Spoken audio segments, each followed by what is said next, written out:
Cinema നയരൂപീകരണ യോഗം ഇന്ന് കൊച്ചിയിൽ ചേരുകയാണ്. സിനിമാ മേഖലയിലെ വിവിധ സംഘടനാ പ്രതിനിധികൾ ഈ യോഗത്തിൽ പങ്കെടുക്കുന്നുണ്ട്. നയരൂപീകരണ സമിതിയിൽ നിന്ന് മുകേഷ് MLA ഒഴിവാക്കിയിരുന്നു. വിവരങ്ങളുമായി ആജ്ഞ രവീന്ദ്രൻ ചേരുന്നു. ആജ്ഞ, മുകേഷിനെ ഒഴിവാക്കിയ സാഹചര്യമുണ്ട്. ഈ വലിയ ഒരു പ്രതിസന്ധിയിലും ചർച്ചയിലും വിവാദങ്ങളും ഒക്കെ പെട്ടു നിൽക്കുന്ന ഒരു സമയമാണല്ലോ സിനിമാ മേഖല. അപ്പോൾ ഈ നയരൂപീകരണ യോഗത്തിൽ എന്തെങ്കിലും പ്രത്യേക സാധ്യത പ്രതീക്ഷിക്കുന്നുണ്ടോ?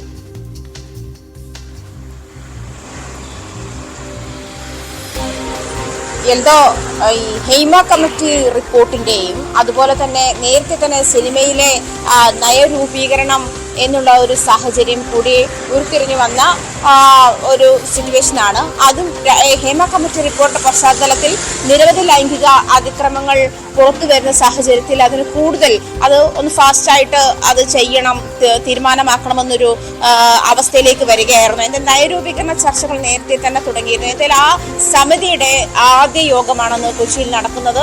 ഇതുമായി ബന്ധപ്പെട്ട് അതായത് നയരൂപീകരണ സമിതിയിൽ ഒന്ന് പുറത്താക്കപ്പെട്ട MLA M മുകേഷിന് ഒഴികെ ബാക്കിയുള്ളവരെല്ലാവരും യോഗത്തിൽ പങ്കെടുക്കുമെന്നാണ് മനസ്സിലാക്കാൻ കഴിയുന്നത്. സംവിധായകൻ ഷാജൻ കരുണാണ് സമിതിയുടെ ചെയർമാൻ.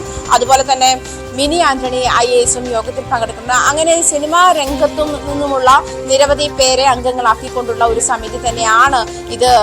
അതിൽ നിന്നും ഈ ഒഴിവാക്കപ്പെട്ട M മുകേഷ് MLA ഒഴികെ ബാക്കിയുള്ള അംഗങ്ങളെല്ലാം യോഗത്തിൽ പങ്കെടുക്കുമെന്നാണ് മനസ്സിലാക്കുന്നത്. സിനിമാ മേഖലയിലെ നയരൂപീകരണത്തിന് കരട് ചർച്ച ചെയ്യാൻ ഇപ്പോൾ ഒരു കോൺക്ലേവ് സംഘടിപ്പിക്കുന്നുണ്ട്.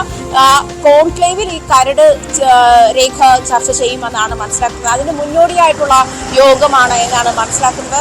എന്തായാലും സിനിമാ മേഖലയിലെ പ്രശ്നങ്ങൾ, അത് പ്രത്യേകിച്ചും ലൈംഗിക അതിക്രമങ്ങൾ ഉൾപ്പെടെയുള്ള പ്രശ്നങ്ങൾ, തൊഴിൽ വേതനവുമായി ബന്ധപ്പെട്ടുള്ള പ്രശ്നങ്ങൾ, സ്ത്രീകളുടെ മറ്റാവശ്യങ്ങൾ, അതായത് അവർക്ക് വേണ്ട സാഹചര്യങ്ങൾ, സ്ത്രീകൾക്ക് ഒരു സെറ്റിൽ താമസിക്കാൻ വേണ്ട സാഹചര്യങ്ങൾ, ശുചിമുറി ആയാലും അവർക്ക് തങ്ങുന്ന ഇടമായാലും ഡ്രസ് ചേഞ്ചിങ് റൂം ആയാലും ഇത്തരം കാര്യങ്ങളൊക്കെ ഒരുക്കുന്ന ഒരു സാഹചര്യം ഉറപ്പുവരുത്തുക തുടങ്ങിയ കാര്യങ്ങളൊക്കെ ഇതിൽ ചർച്ചയാകുമെന്നാണ് മനസ്സിലാക്കാൻ കഴിയുന്നത്. ഇത് പ്രത്യേകിച്ചും നയരൂപീകരണത്തിന്റെ ഭാഗമായി ഇതൊക്കെ വരുമെന്നാണ് മനസ്സിലാക്കുന്നത്. പക്ഷേ ഏറ്റവും കൂടുതൽ വെച്ചിരിക്കുന്ന അതായത് സ്ത്രീകൾ ആവശ്യപ്പെട്ടിരിക്കുന്ന സാധനങ്ങൾ, ഒന്ന് ലൈംഗിക അതിക്രമവും തടയണം എന്നുള്ളത്, മറ്റൊന്ന് സിനിമാ മേഖലയിലെ അതായത് സെറ്റിൽ ലഹരി ഉപയോഗങ്ങൾ അതിന് തടയണം, അതിനൊരു പിടി വേണം എന്നുള്ള കാര്യവും സർക്കാരിന്റെ മുൻപാകെ ആ ഒരു ആശങ്കയായി എത്തിയിട്ടുണ്ട്. മറ്റൊരു കാര്യം വേതനമാണ്.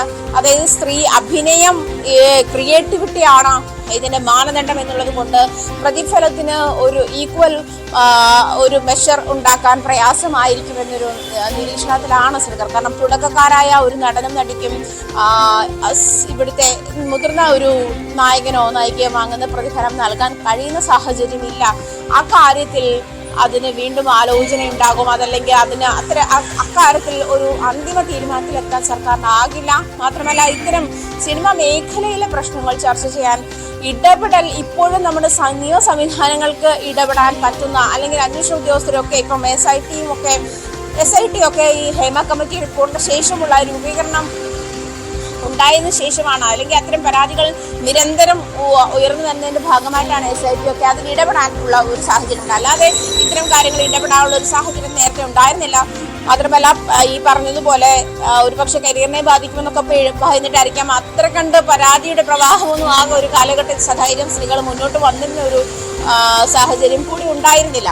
അപ്പൊ അതൊക്കെ കണക്കിലെടുത്ത് വേണം ഇത്തരം ഒരു ഇതിലേക്ക് പോകാൻ, ഇത്തരം ഒരു അന്തിമ തീരുമാനത്തിലേക്ക് പോകാൻ നേരത്തെ മുഖ്യമന്ത്രി സംസാരിക്കുകയുണ്ടായി. നയരൂപീകരണവുമായി ബന്ധപ്പെട്ടുള്ള ചർച്ചയിൽ അദ്ദേഹം സംസാരിക്കുകയുണ്ടായി. അപ്പം എന്തായാലും കോൺക്ലേവ് സംഘടിപ്പിക്കുന്നുണ്ട്. കോൺക്ലേവിന് മുൻപായിട്ട് ഇതിന്റെ കരട് രേഖ കോൺക്ലേവിൽ ചർച്ച ചെയ്യുമെന്നാണ് മനസ്സിലാക്കാൻ കഴിയുന്നത്. ഷാജൻ കരുണ അധ്യക്ഷനായ സമിതി തന്നെയാണ്, മിനി ആന്റണി IAS ഉൾപ്പെടെയുള്ള സമിതി തന്നെയാണ് ഇന്ന് കൊച്ചിയിൽ യോഗം ചേരുന്നത്. എന്തായാലും നല്ല ദിവസം ആജ്ഞയ്ക്ക് ആശംസിക്കുകയാണ്. സിനിമയിലെ നയരൂപീകരണ സമിതിയുടെ യോഗം ചേരുകയാണ്. മുകേഷ് ഇല്ല എന്നുള്ളതാണ് ഏറ്റവും സിഗ്നിഫിക്കന്റ് ആയിട്ടുള്ള കാര്യം.